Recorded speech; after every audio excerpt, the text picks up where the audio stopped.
Bienvenue dans Histoire lactée. L'allaitement est un sujet qui suscite beaucoup d'interrogations et dont on parle encore trop peu.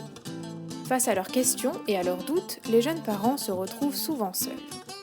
Nous sommes nous aussi deux jeunes mamans, Laurine et Anaëlle, et nous vous proposons de nous accompagner dans Histoire lactée, à travers des témoignages de parents et des discussions avec des professionnels autour de cette aventure qu'est l'allaitement. Aujourd'hui, nous accueillons Mathilde, la maman de Léon qui a 3 ans et qui est toujours allaitée.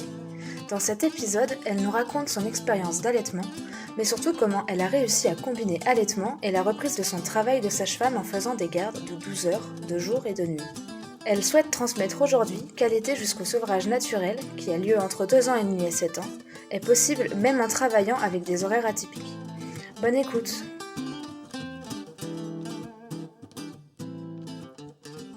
Bonjour Mathilde, merci d'être là aujourd'hui pour raconter ton histoire lactée. Est-ce que tu peux commencer par te présenter, nous dire combien tu as d'enfants et combien de temps ils ont été allaités ou s'ils le sont encore? Alors bonjour à toutes, moi je suis Mathilde, j'ai un enfant donc Léon de 3 ans et qui est Oh, toujours allaité. je dis oh parce que mon fils aussi s'appelle Léon. Ah!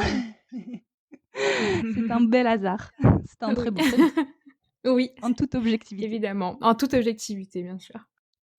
Et tu pensais quoi de l'allaitement avant de tomber enceinte? Alors en fait, bon, je suis partie avec un petit avantage, c'est que j'étais étudiante sage-femme. Alors, bon, on nous a un peu bassinés avec l'allaitement. En plus, ma sœur a allaité, j'étais sûre alors moi j'étais déterminée, hein, sur l'allaitement, il y avait aucun doute, je savais que j'allais me battre, tout ça et voilà, j'ai été aidée aussi par ma formation, et l'expérience de ma sœur. Quand tu dis bassiner avec ça, ça veut dire que vous avez des cours super complets dans le programme de sage-femme pour l'allaitement? Malheureusement, je pense qu'on pourrait faire mieux quand même. Je dirais qu'on a, 6 heures de cours, sur, Ah et sur c'est pas 5 beaucoup. ans. C'est Ah rien. oui, ah non, Après, c'est rien. non, c'est rien en soi, on a alors peut-être que ça a changé, hein, je suis diplômée depuis 2 ans et demi. Peut-être que ça a changé, j'espère d'ailleurs, mais on apprend surtout en pratique. Donc en stage, et puis on se Mmh. se forme nous-mêmes en fait. On regarde des vidéos qui traînent, on lit des articles.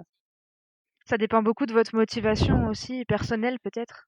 Oui, je pense qu'en fait, on nous dit, bon, bah, dans chaque cours, qui parle, plus ou moins du sein, par exemple dans le cancer enfin dans les cours de gynéco sur les cancers du sein, on nous dit que l'allaitement, prévient. Donc c'est vrai que, de manière parsemée, on nous dit que c'est le mieux. Après, je pense qu'il y a chacun a une sensibilité différente et je connais des sages-femmes qui ont pas allaité et elles sont OK avec ça, quoi. On sait que c'est le meilleur, après, on garde quand même notre, avis, personnel sur la question. Et du coup au début de ta grossesse, comment ça s'est passé? Alors, en fait, c'était une petite grossesse surprise malgré que je connaisse par cœur mes cours sur la contraception et que j'ai choisi, un mode, de contraception plutôt efficace, j'ai quand même, eu une grossesse sous stérilet. Bon, je préfère dire DIU comme ça, à force peut-être de à force de dire ce terme, on le retiendra. Donc c'est la même chose, en fait, c'est pour éviter Oui. d'avoir dans l'idée que ça rend stérile alors que c'est faux.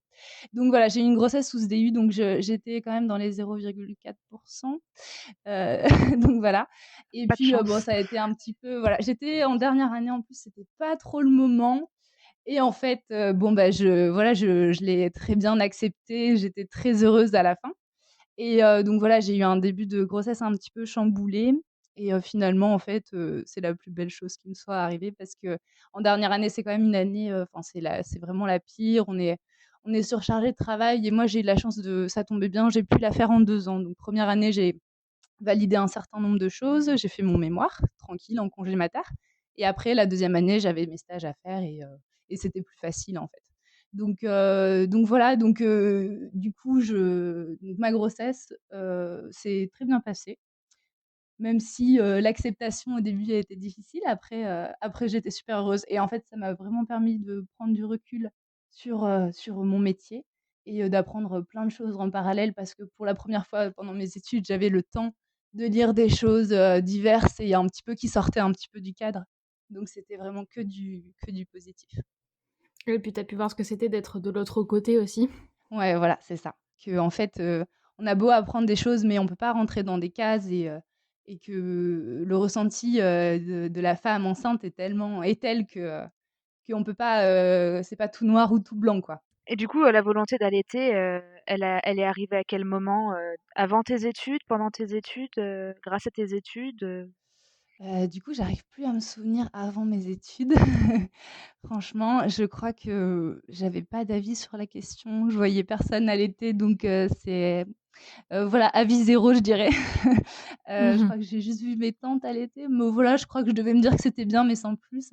Et après, c'est, ouais, pendant mes études où j'ai été sensibilisée, puis en voyant ma sœur, en fait, j'espérais secrètement que ma sœur enceinte ferait ce choix et elle a fait ce choix et donc du coup, j'ai appris à ses côtés, en fait.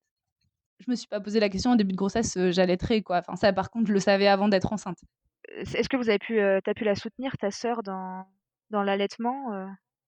Bah, en fait, j'étais en première je crois que j'étais encore en même en première année de médecine donc j'ai pas trop pu la enfin je lui ai pas été d'une grande aide parce que je j'avais pas encore eu mes cours. En fait, j'y connaissais rien clairement, c'est elle qui m'apprenait les choses et Mmh. elle a été très bien encadrée donc très bien accompagnée donc voilà, j'étais un soutien, disons à la mater où j'ai été lui acheter un bout de sein parce que son allaitement était compliqué. Enfin, je l'ai soutenue comme je puis mais comme, n'importe qui l'aurait fait, en fait. Donc D'accord. j'étais au niveau 0, donc je l'ai aidé comme, comme quelqu'un de lambda.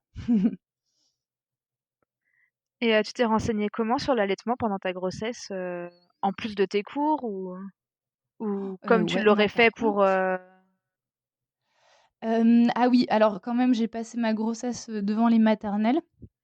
Donc il y avait quand même, des émissions sur l'allaitement.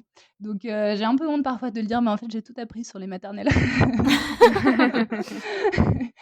Mais en fait, voilà, après mais là, c'est récent, j'ai découvert récemment Instagram et notamment des filles qui parlent beaucoup d'allaitement.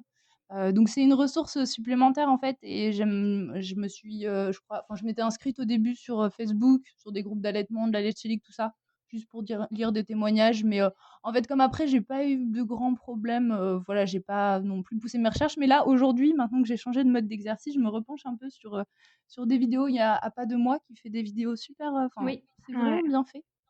C'est, en carrément. plus de ça marrant et donc du coup, je me repenche un peu, là-dedans parce que, en fait, j'étais donc sage-femme hospitalière, pendant 2 ans et demi et là, je viens tout juste de changer pour être, sage-femme de PMI. Donc ça fait 1 mois. Donc voilà, un virage à 180°. J'ai même l'impression parfois de ne pas faire le même métier, en fait.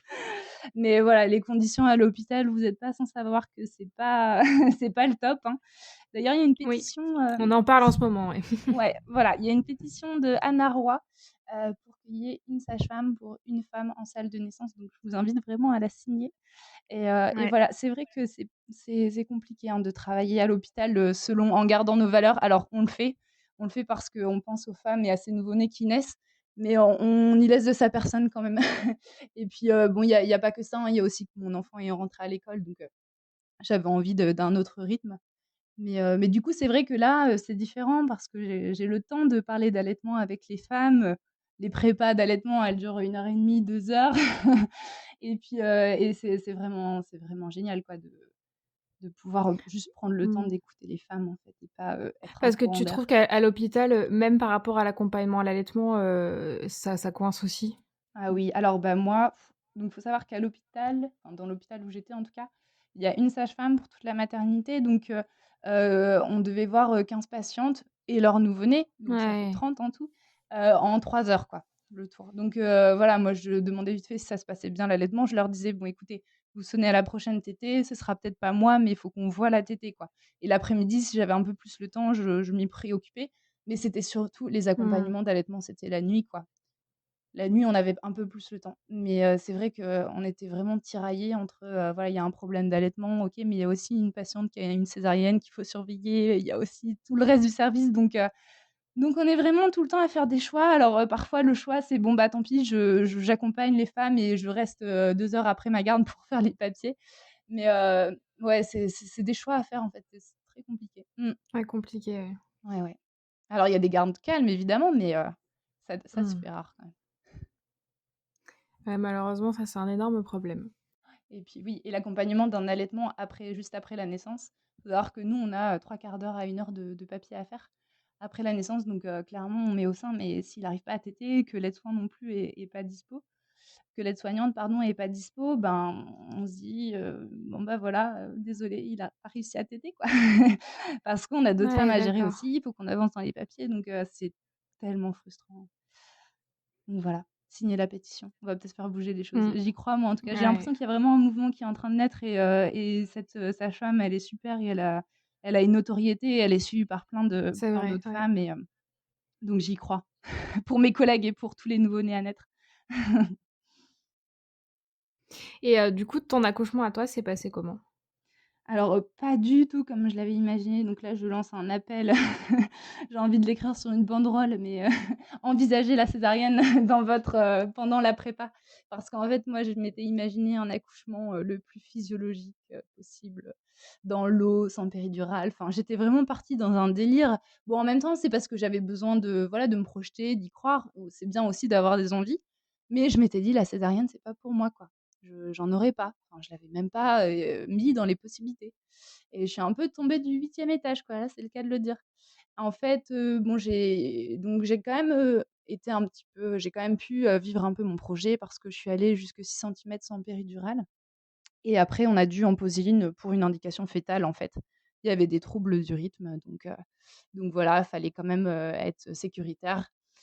Et en fait, je suis quand même allée jusque dilatation complète, mais les troubles du rythme se sont majorés, donc j'ai eu un on a tenté une ventouse et puis finalement ça a été une césarienne code rouge, donc le truc où on court et tout, Ouais, on a ouais. 15 minutes Le truc que tu vraiment pas et envie du qu'il t'arrive. voilà, c'est ça et la péridurale était pas très, installée et on n'a pas eu le temps de réinjecter, donc j'ai dû avoir une anesthésie générale. D'accord. Donc voilà, bon j'ai été, très déçue, mais je pense vraiment que l'allaitement a sauvé le lien avec mon enfant. Ouais, parce Parce que du que coup, oui, là, la première tétée, elle a pas pu être faite tout de suite, j'imagine, à cause de l'anesthésie générale? c'est ça. Quand je me suis réveillée au bout d'une heure, l'infirmière anesthésiste, qui était super, m'a dit: «Bon ton bébé va pouvoir, venir, te voir» et donc ils sont arrivés avec, mon conjoint et je l'ai vu avec sa petite langue pendante. Alors c'est marrant parce que il y a quand même une partie de moi qui s'est dit: «Est-ce que c'est vraiment ton bébé?» parce que c'est pas du tout comme ça que je l'avais imaginé et quand on a Ouais. une anesthésie générale, on l'a pas vu en fait, enfin on sait pas, on nous met un bébé devant nous, on le croit mais ça a été dur ça quand même de se dire: «Ouais, c'est mon bébé quoi» et en fait, ça a été ce moment-là, la naissance. Oui, parce que le processus a pas pu être fait, en fait, dans ta tête Non, c'est de ça. la Moi, j'ai pas naissance, senti quoi. mon corps accoucher. D'accord, Ouais. ouais, je vois. Et du coup, voilà, on s'est dit que c'était ce moment-là, la naissance et c'était hyper émouvant. J'ai pleuré, je crois que j'en pleure encore quand j'y repense et en fait, donc il était là avec sa petite langue comme ça et il s'est littéralement jeté sur mon sein. Il a su faire directement, enfin, après Pierre m'a dit que mon conjoint m'a dit que ça faisait 1 heure en fait qu'il voulait qu'il tétait ses poils en l'occurrence et donc du coup, il s'est jeté sur mon sein et là, il a su faire, direct quoi, le petit, enfin incroyable et donc voilà, ça a duré 5 minutes, hein, mais c'était génial et voilà, après je suis remontée donc on a fait un peu de peau à peau. Alors moi, j'étais crevée en plus, ça faisait 48 heures que j'avais, fissuré et que j'avais pas dormi du coup. Donc j'étais un peu crevée et Léon, avait quand même, souffert de sa ventouse. Donc il avait beaucoup besoin de nous et puis moi je me dis: «Mais c'est pas possible, on me laisse pas me reposer alors que j'en peux plus» et c'est là que je me suis dit: «Ah oui, bah oui, en fait, c'est ça avoir un enfant, c'est ne pas Ouais, pouvoir faire ce qu'on veut au moment, où on veut» et donc du ouais, coup, ouais. on a même, tété le doigt et tout, il y avait pas quoi, il voulait pas. Donc bon, bah, cododo, dès la première nuit, donc je me suis mise sur le côté. Alors, ce que tout le monde ne pourrait pas faire après une césarienne, mais moi je l'ai senti et j'étais mieux comme ça, donc voilà. Donc on a dormi tous les 2 la première nuit et puis, voilà, c'en est allé, ouais, une belle, relation, vraiment sauvée par l'allaitement parce que, j'aurais pu, perdre confiance en moi et en mes capacités parce que voilà, avec une césarienne, on peut pas se lever pour changer la couche. En tout cas, on s'amuse pas à gâcher notre énergie pour ça Mmh. et puis, et donc du coup, bah, il y avait que moi en fait, qui pouvait, lui apporter ça et donc c'est super valorisant, quoi. Ouais, c'est vrai. Comme toi, tu pas eu le truc de l'accouchement aussi, de se dire: «C'est moi qui l'ai fait», Voilà, c'est exactement. ça, au moins tu l'auras eu sur Ouais. l'allaitement. Et donc ça a été dur à accepter cette césarienne, hein, parce que, je l'avais pas du tout envisagé et en fait, après coup, en discutant tout ça, je me suis dit: «Qu'est-ce que ça m'a appris cet accouchement?» Et bah, ça m'a appris qu'on contrôle rien et c'est quand même, une belle, leçon pour des parents Oui, c'est qui vrai. voilà, on ne contrôle rien avec un enfant et bah, je l'ai constaté dès la césarienne et peut-être que j'aurais pas été la même maman si j'avais pas eu cette césarienne donc voilà, après les choses, elles se passent comme elles doivent se passer et tant que, voilà, tant que le lien avec l'enfant est fait. Alors je dis pas qu'une femme qui allaite pas a pas le même lien avec l'enfant, mais en tout cas pour moi, mon histoire personnelle, j'ai vraiment senti que ça avait fait la différence. Ouais, le lien avec l'allaitement est enfin, on peut pas savoir aussi le lien que ça donne, quand on n'a pas donné le biberon dès le début non plus, je pense, enfin, c'est Mmh, pas du tout comparable et on peut pas comparer, même entre 2 enfants, on n'a pas la même histoire exactement. et heu les premiers jours à la maternité se sont bien passés, tu t'es sentie Oui, soutenue? alors j'ai quand même pas, échappé à la crevasse, hein. En fait, je crois que c'était, cette crevasse, elle date de la alors pas la première tétée, au bloc en salle de réveil, mais la deuxième e tétée, donc l'autre sein, il avait un peu plus de mal à prendre le sein gauche et donc je pense que c'est cette, tétée-là, hein, qui m'a fait une crevasse parce qu'on peut très bien avoir une crevasse, en une seule tétée et donc alors, j'ai eu la chance d'être accompagnée donc 2 nuits de suite par une consultante en lactation, qui était super et qui contrecarrait un peu les mon ressenti par rapport, au reste de l'équipe. Parce qu'il y avait une aide-soignante de nuit, qui, voilà, qui à chaque fois qu'elle s'approchait de moi avait un discours négatif sur mon allaitement alors qu'en soi, je lui demandais rien, quoi. Elle me disait: «Alors la lumière est trop forte, alors faut pas le laisser trop au sein parce qu'on va l'abîmer» et en fait, même si j'étais, enfin formée à l'allaitement et bah, ça m'a quand même mis le doute, quoi. Pour dire Mmh. que, j'imagine même pas sur une femme qui connaît rien, ce que ça doit faire, quoi. Enfin, c'est affreux les discours négatifs comme ça nous plombe tout. Ça nous plombe notre confiance en nous et heureusement C'est donc il y avait clair. cette consultante. Alors à la fin, je finissais par demander, «Je peux avoir la sage-femme s'il vous plaît?» parce que je voulais plus voir les autres et donc en fait, elle m'a donné une astuce, super pour les crevasses, c'est de mettre en madone, inversée. Donc imaginons le bébé est sur le sein gauche et ben, on pince le sein gauche, et on invite, le bébé, en mettant la main opposée donc sur la nuque, à prendre bien le mamelon et une fois qu'il a bien pris la position, on relâche le sein et en fait ça plus, les compresses de lait, j'ai imbibé, des compresses de lait, je les ai laissées, en cataplasme et bah, ça a fait que, j'ai la crevasse ça a duré, 2 jours et je m'en suis remise, quoi. J'étais même prête à mettre un bout de sein, quoi, alors que je sais qu'il faut pas le faire, mais voilà, enfin, quand on a mal, on est prête à tout. Donc voilà, donc C'est clair. heureusement que cette, consultante en lactation était là et m'a permis de mieux vivre mon accouchement de mieux vivre mon allaitement, pardon. Et puis, voilà, mais sinon après, tout s'est bien fait, la montée de lait s'est bien fait. J'avais un peu assuré le coup quand même avec des coquilles et donc voilà, après, non, bah, après j'adorais ces moments, entre nous, ces petits bruits, de tétés, le fait qu'il me masse, les seins. Voilà, c'était que du bonheur. Et au niveau de la enfin, par rapport à la césarienne, est-ce que ça posait des problèmes par rapport à l'allaitement ou? Bah, non, non, non, j'ai eu ma montée de lait normale. Normale, normale. Après, les équipes, elles disaient, «On n'a pas l'impression que vous avez une césarienne». En fait, je m'en suis bien remise physiquement. Franchement, j'étais debout, le lendemain, alors j'en faisais pas plus qu'il ne faut, mais physiquement, j'ai eu de la chance de bien m'en remettre. Donc pas de conséquences par rapport à ça. Je pense qu'en fait, on peut pas tout réussir. Il y a toujours un truc qui foire, soit la grossesse, soit l'accouchement, soit le postpartum. Bon, bah, moi, ça a été l'accouchement et par contre le reste, ça a bien été. Et par rapport à la cicatrice pardon, quand tu le plaçais ton fils, ça allait ou ça ça t'appuyait pas dessus? Alors non, après, j'ai pas eu la chance de bien connaître la position, de biological nurturing, la fameuse BN, parce que je l'ai peu pratiquée. En fait, là, j'ai eu une formation il y a pas longtemps sur ça, par, Suzanne Colson et qui ne parle que de ça. Pour elle, il y a que ça de vrai et je suis totalement d'accord avec elle. En fait, c'est la position où, le bébé est à la verticale, donc ça lui rappelle déjà la position qu'il avait dans le ventre. et puis, il est vraiment, à la verticale face au sein et en fait, ça le rend libre de ses mouvements. Il est capable de reculer la tête s'il en a envie et en même temps, nous, on a les mains libres et on peut le regarder dans les yeux. Donc je me souviens l'avoir faite cette position parce que je la connaissais quand même, de temps en temps pour rigoler. Mais si c'était à refaire, je la referais beaucoup plus et donc en cas de césarienne, cette position, on peut la faire un petit peu décalée, un peu plus sur le côté pour pas que ça appuie sur la cicatrice. Donc voilà, petite astuce aux femmes qui ont une césarienne. Vous pouvez quand même faire la BN, mais décaler votre bébé. Mais donc du coup, moi, j'ai aucun souci avec ma cicatrice, vraiment, ça m'a pas c'est pas quelque chose qui m'a dérangée. Donc faut pas que ce soit un stress pour des mamans qui veulent allaiter et qui Ah auraient eu non, une césarienne, qui ont peur d'avoir non, mal. alors peut-être, juste après pour positionner bébé, enfin dans les 24 heures qui suivent quoi, mais on trouve toujours des positions qui conviennent.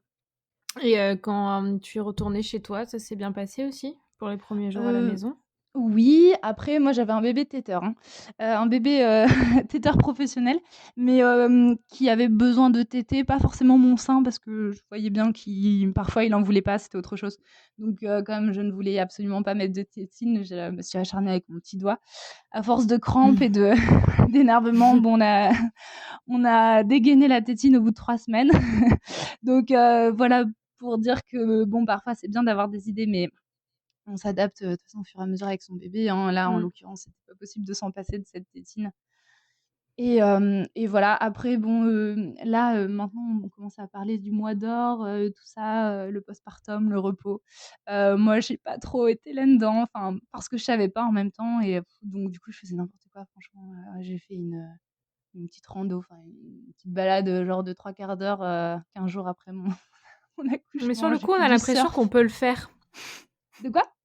Sur le coup, on a l'impression qu'on peut le faire et qu'il y a pas de Bah ouais. problème et qu'on Ah on mais c'est pète ça. le feu alors que pas du tout. Ah oui, non, non, mais non, pas du tout et puis, j'ai même fait du surf au bout d'un mois, quoi. Non, mais enfin du surf, sur les genoux parce que je sais pas surfer, mais enfin bon, mais n'importe quoi. Enfin, j'ai pas du tout respecté mon corps. Bon, mon périnée s'en est bien remis, hein, mais franchement, c'est quand même une opération.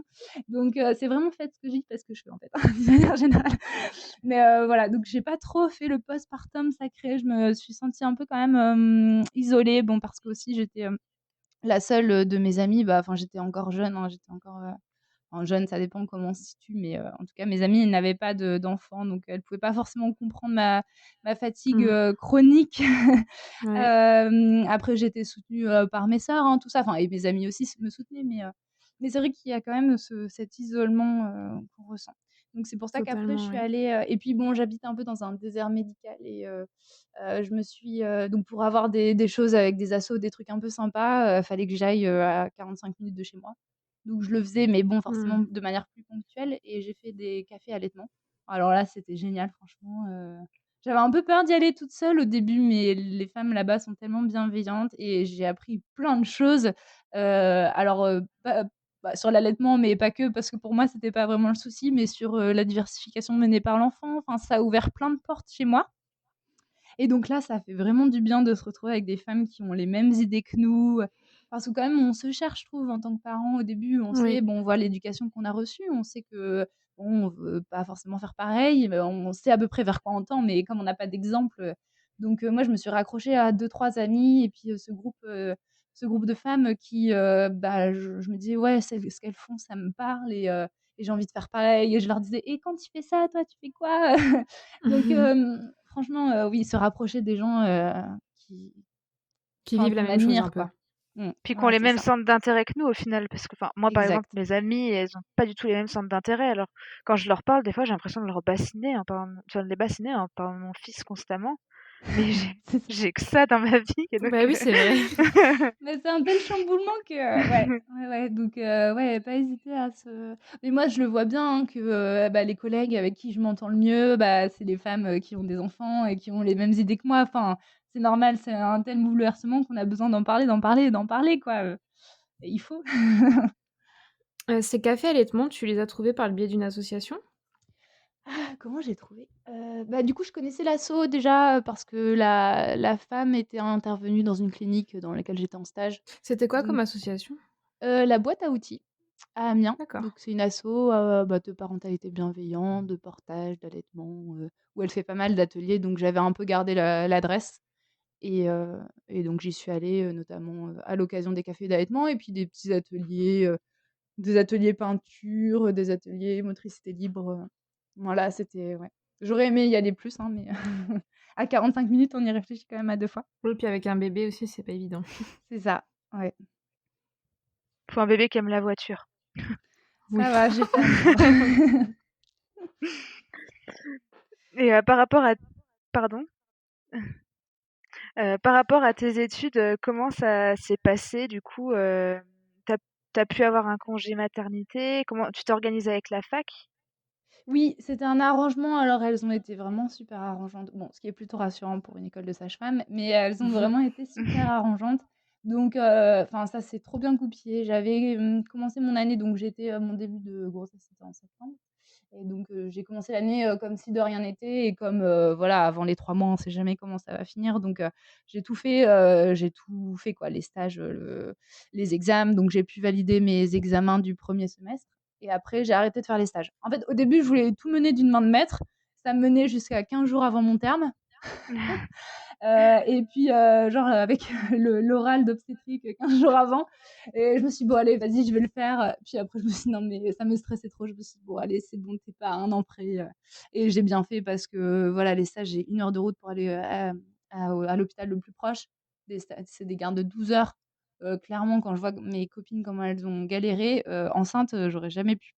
Donc, c'était une très bonne idée. Donc, je suis allée jusqu'au premier semestre. Après, je n'ai pas fait les stages. J'ai fait mon mémoire tranquille chez moi, pépouze et d'ailleurs mon sujet de mémoire était, l'allaitement mercenaire, au 19e siècle, donc l'allaitement par les nourrices. Comme quoi il y a pas de hasard, hein. Et puis, et donc je l'ai fait tranquille chez moi, enceinte et puis, en regardant La Maison des maternelles et voilà donc j'ai quand même passé mes examens de diplôme, mais juste pour m'entraîner parce que je savais que de toute façon il fallait les repasser. J'ai validé mon mémoire, donc j'étais enceinte pendant la soutenance, c'était marrant. Et puis, alors j'ai fait 2 euros sur 3, mais pour m'entraîner encore une fois et donc l'année d'après, j'avais que mes stages et les examens de diplôme. Donc du coup, en gros, j'ai calé mes vacances, genre 1 semaine avant chaque examen et puis, j'avais 1 semaine tous les mois, quoi. Donc c'était vraiment tranquille. Après, financièrement, voilà, c'est sûr que c'était, je vivais au crochet de ma famille et de mon conjoint. J'avais, quelques aides de la CAF, mais voilà, j'ai pas roulé sur l'or pendant 1 an. Mais après coup, je regrette pas du tout parce que, déjà j'étais pas à 1 an près, j'ai jamais redoublé, j'ai su tout de suite ce que je voulais faire donc c'était une chance.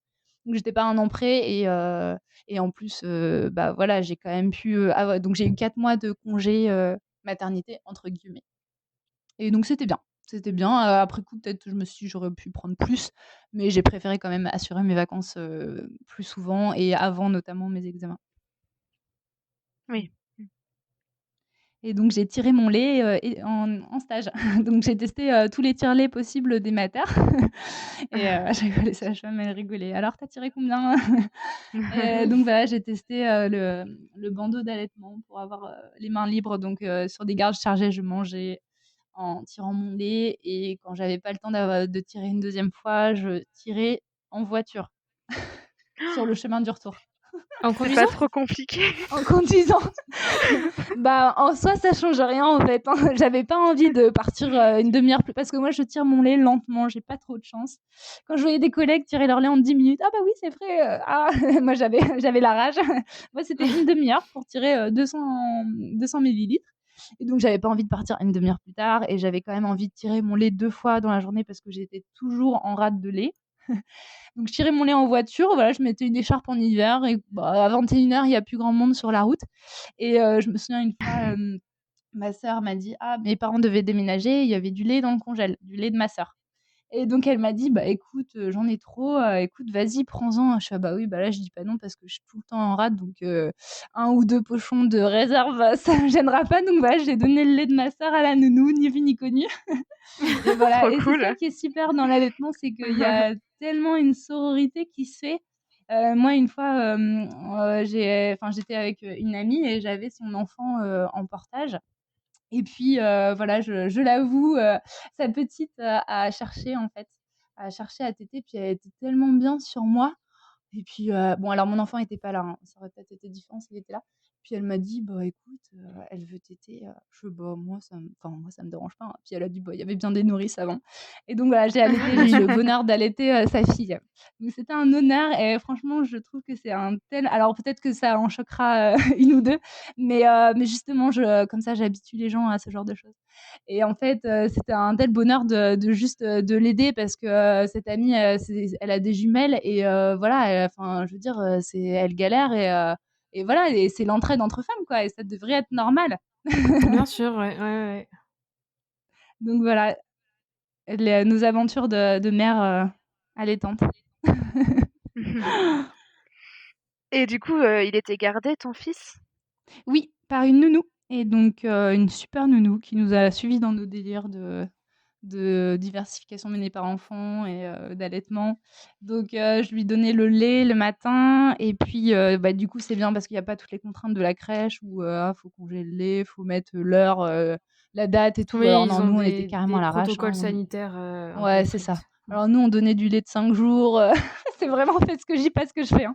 On donnait du lait de 5 jours, du lait de ma sœur, ça posait pas de problème et puis parfois après mes gardes de nuit, je faisais un petit détour pour l'allaiter, ça m'évitait de tirer en fait et voilà, comme ça j'étais contente de le voir un petit peu, donc je Elle le passais, gardait la nuit? après mes gardes de nuit. Pardon? Elle le gardait la nuit ou c'est Non, mais du coup, moi, quand je rentrais de nuit, je ne ah oui, gardais pas d'accord. mon enfant après mes nuits, je dormais et donc du coup, Bien il sûr, était ouais, ouais, déjà chez d'accord. la nounou, en fait. OK. Donc je faisais un petit détour pour l'allaiter. Et est-ce que c'était toujours bien perçu que tu tires ton lait, au au travail, oui? Oui, bah, c'est l'avantage de travailler en maternité, hein. Même, les sages-femmes, même s'il y avait du boulot, elle me dit: «Mais vas-y, comme en fait, c'était confortable, j'étais, étudiante, donc j'étais en plus et donc elle me disait c'est elle qui incitait, elle me disait: «Bon allez, vas-y, va tirer ton lait, c'est le bazar mais t'inquiète, on gère», donc j'étais vraiment encouragée à allaiter, dans n'importe quel endroit où j'allais, on me trouvait une salle, au calme, voilà. Bah, ça, Ouais. c'était vraiment le privilège, hein, d'être, dans des maternités. Donc mais quand même, une fois, il y a donc j'allais tirer mon lait, puis il y a une sa donc mon bébé n'avait que 4 mois, hein et il y a une sage-femme qui m'a dit: «Mais tu l'allaites encore?» Heu, alors ça m'a pas, enfin, si vous voulez, j'ai pas été vexée, mais ça m'a tellement rendue triste, en fait, pour cette sage-femme et pour, les femmes qu'elle allait croiser, qu'elle était étonnée que j'allaite mon enfant de 4 mois. Parce que, ouais, Surtout pour ouais, une ouais, je sage-femme. trouvais ça triste. Mais c'est la seule réflexion que j'ai eue. Je n'ai jamais eu donc là, je l'allaite encore, je n'ai jamais eu de réflexion quant à mon allaitement. Je crois que je suis vraiment chanceuse, mais je pense qu'aussi c'est, du fait que peut-être de ma profession, on remet peut-être moins en cause mes choix, je sais pas. Mais je pense que comme ils me voyaient pas douter, je laissais pas d'ouverture à un doute ou à une réflexion, en fait et vraiment j'allaitais, je me cachais pas parce que je considère que je mange pas avec une couverture sur la tête, donc j'ai pas à imposer ça à mon enfant et en même temps, enfin, les gens ils captent rien, hein. Enfin, franchement, c'est discret. Alors, pour peu que vous ayez Oui, un c'est vrai. t-shirt tagine banane, alors là, c'est bon. C'est des t-shirts qui s'ouvrent sur le côté. Ils sont Ah, ils vraiment sont super top, ouais. et donc les gens, soit ils captent pas, soit ils mais j'ai même pas l'impression qu'ils pensaient des choses négatives, en fait. Par exemple, une fois, j'étais à une vente, de vêtements et on avait fait la queue, tout ça, c'était un peu long, il était midi. Mon enfant avait 2 ans et j'ai allaité, donc en fait, si vous voulez, on était à une table, enfin moi, j'étais sur une chaise et elles étaient en face et puis elles triaient mes vêtements à vendre et bon, bah, je l'ai allaitée et je voyais qu'elles regardaient, curieusement, quoi et je leur ai dit: «Ça va, vous êtes pas trop choquées?»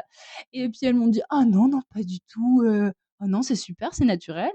Alors que c'était quand même des femmes d'un certain âge qui, je pense, n'avaient jamais vu d'enfant de 2 ans téter, quoi. Et donc j'étais Ouais, c'est vraiment possible. agréablement surprise et ouais et contente qu'elles aient bien perçu parce que c'est pas mon objectif non plus de choquer, hein, les gens. Par exemple, alors une fois, j'ai refusé une tétée parce que j'avais pas c'était des cousins de mon conjoint, j'avais pas envie de lever le débat, quoi, mais bon, c'était il y a pas si longtemps. Léon, il avait 3 ans, c'était vraiment la première fois où j'ai dit: «Bah, allez, on fera ça après», ouais, j'avais pas envie de ça là, ce soir, ce soir-là et de lever un quelconque débat, même si je sais qu'il aurait bien accepté, mais voilà, je m'autorise aussi, alors depuis pas très longtemps, à refuser des tétés. Mais voilà et je me souviens même avoir allaité devant le directeur de l'école. Bon, le directeur qui est aussi le maître, hein, parce que c'est une classe unique et donc avoir allaité devant lui et puis pendant la rencontre, la première rencontre là où il nous fait visiter l'école et donc mon conjoint a dit, en rigolant, «Ah bah ça c'est toutes les 2 heures, hein, par contre». Et lui il a dit: «Ah mais moi ça me dérange pas du tout, il y a pas de souci». Donc voilà, je me suis dit: «Bon bah c'est bien, il nous convient bien ce maître». C'était le test en fait. Oui, c'est vrai, au moins vous avez pu voir comme ça. Ouais, c'est ça et d'ailleurs ma hantise, c'était, avec l'école, c'était qu'il me réclame la tétée à la barrière, quoi et en fait, pas du tout. Je crois qu'il a compris que l'école, c'était l'école et je crois qu'il y a même pas pensé, en fait et même dans la voiture sur le retour, il me demande pas et même maintenant, c'est plus moi qui lui propose parce que, bah, voilà, il a toutes ses émotions de la journée et je me dis qu'une tétée, l'apaiserait et donc du coup, bah, c'est même moi qui lui propose: «Léon, tu veux pas téter?» Parce que sinon il capte même pas, quoi. Mais bon, voilà. Ils grandissent, ils changent d'intérêt au Ouais, fur et à c'est ça. mesure du Ouais, temps. ouais. Ouais. Et quand il était gardé, elle donnait de quelle manière le lait, au biberon ou avec un autre contenant? Ouais, alors c'est pareil, j'étais pas trop sensibilisée à la confusion sein-tétine. Moi, je pensais que c'était que le premier mois. En me renseignant un peu plus, enfin, du fait de mes découvertes après sur Instagram, tout ça, comme quoi on est vraiment pas bien formé à l'école de sage-femme. Et ben, non, c'est vrai que moi, j'ai pris ce risque, donc du coup, Sans sans le vraiment le savoir? connaître, voilà, sans le savoir. Il a toujours bien pris le biberon. Alors le premier évidemment, c'est pas moi qui lui ai donné, hein, c'était le papa. Et puis, et ça franchement, ça s'est globalement bien passé. Donc si c'était à refaire, je ne sais pas. Franchement, je ne sais pas si je lui donnerais dans un autre contenant pour ne pas prendre le risque de cette confusion. Après, il faudrait aussi, trouver une nounou qui accepte. Je Oui. crois que ma nounou aurait Ouais, accepté parce qu'elle est vraiment super. Mais voilà, je sais pas. Je sais pas ce que je ferais. Franchement,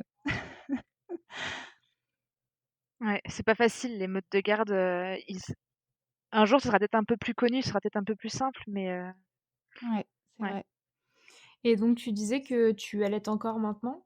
Le fait d'allaiter longtemps comme ça, de manière non écourtée, c'était un choix depuis le début ou c'est juste que les choses se sont faites au fur et à mesure et puis finalement c'est comme ça? Non, ben moi j'étais ouais, comme je vous disais, j'étais déterminée, je savais que j'allais avoir un allaitement long. Parce que aussi j'avais ma sœur, donc ils ont 9 mois d'écart, nos enfants ont 9 mois d'écart pour son deuxième et du coup, elle allaitait encore, son enfant quand, mon enfant est né. Donc j'avais déjà un exemple d'allaitement de, voilà, de 2 ans quoi, autour de moi et donc je m'étais dit que alors je me laissais quand même le choix d'arrêter si moi j'en avais envie mais je m'étais pas vraiment préparée au fait que lui s'arrête tout seul. Mais voilà et à un moment, vraiment j'en ai eu marre, hein. Vraiment je me suis dit: «Là c'est bon, j'ai ce qu'il me faut, je vais arrêter et tout». Mais en fait, juste je savais pas comment le sevrer. En fait la question c'est pas: «Est-ce que j'ai voulu continuer l'allaitement?» La question est: «Comment faire pour le sevrer?» Et puis en fait, franchement ça doit être trop compliqué. Je plains les femmes qui doivent faire ça et en fait, après, cette envie s'est passée et donc j'ai eu envie de continuer d'allaiter et en fait, faudrait quand même que je me prépare que ça s'arrête parce que là, je j'imagine pas que ça s'arrête. Je suis pas prête encore. Je me dis: «Ah un jour, faudra peut-être que je me prépare quand même». Ça peut venir Après n'importe quand. ouais, c'est vrai. Bah, en fait, après je me dis peut-être avec une deuxième grossesse, alors c'est pas en projet pour l'instant, mais c'est quand même, une porte ouverte au sevrage, je trouve, une deuxième grossesse. Pas toujours, mais dans certains cas, Oui, c'est vrai, souvent ça et on n'a pas parlé de la place du papa, ça c'était OK pour lui, l'allaitement, il y avait pas de problème? Il arrive à trouver ouais. sa place quand même?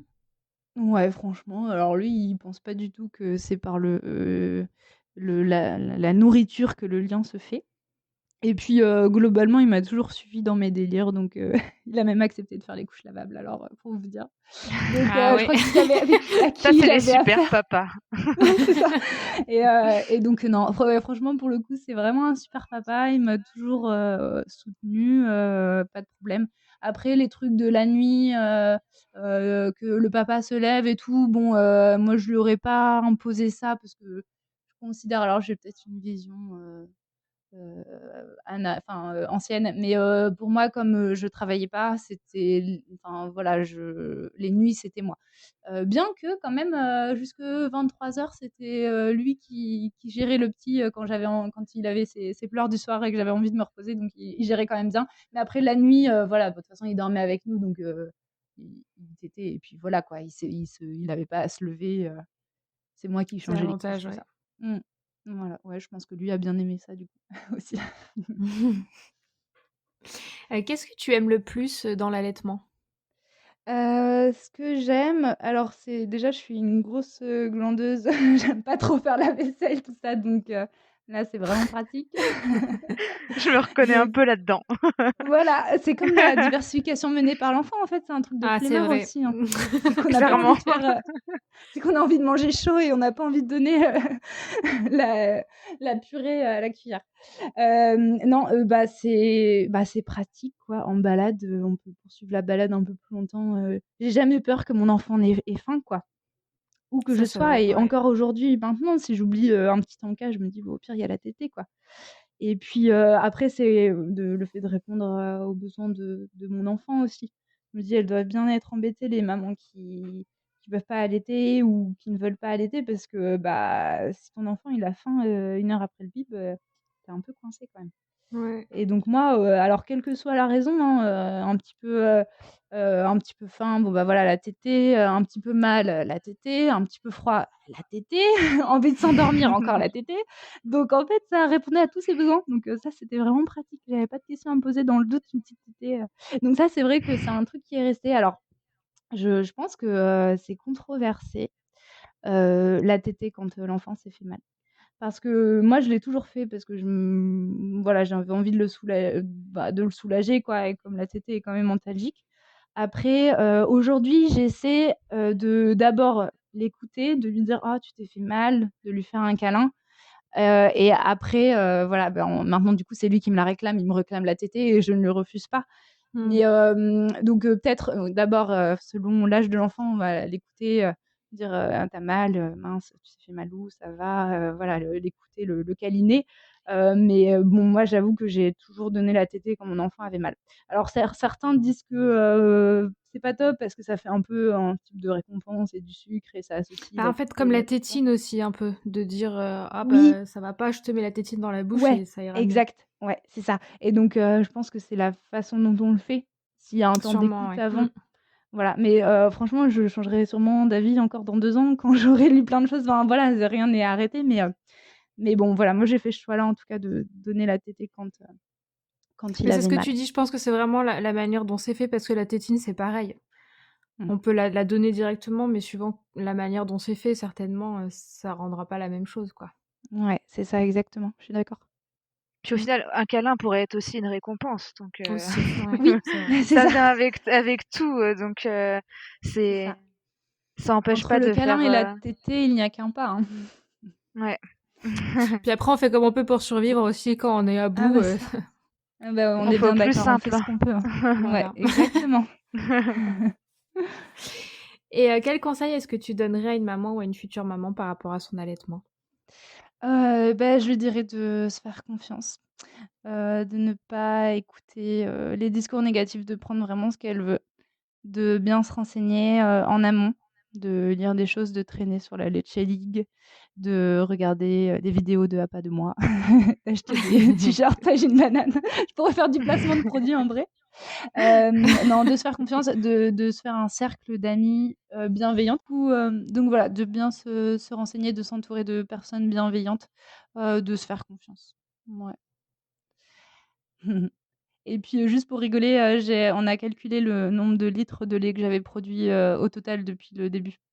Donc, on est à 500 litres là. Ça paraît fou. C'est Voilà. pas mal, c'est pas mal. Ça paraît fou, ouais. J'aurais pu en faire du fromage. Oui. J'ai mon conjoint est fromager, donc il aurait pu m'aider, mais non, comme je vous ai dit, j'étais toujours en rate de lait, alors je suis pas une C'était tireuse trop cher professionnelle. payé. Ouais, c'est ça. Bah voilà, bah merci beaucoup Mathilde pour ton témoignage. J'espère qu'il aidera d'autres mamans dans le domaine de la santé ou par exemple qui reprennent le travail et Mmh. voilà, ou leurs études. Et allaiter longtemps, c'est quand même possible, même en travaillant. C'est pas fait que pour les mamans qui sont au foyer. Ah oui, tout à fait. Bah, de toute façon, l'allaitement, bon, aujourd'hui, c'est à la demande, mais ça s'est quand même espacé et j'ai pu quand même passer 3 jours, loin de mon enfant sans tirer mon lait et sans allaiter, donc ça ne me prive pas dans mes activités. Bah merci beaucoup. Merci à vous. Merci beaucoup.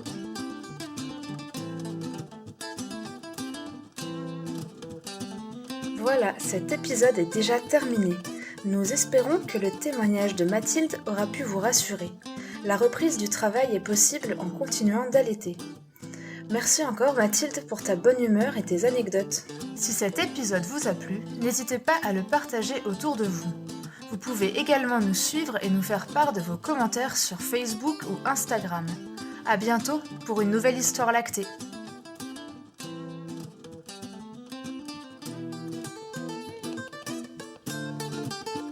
Life's a foolish game. Hey, life's a foolish game. Life's a foolish game.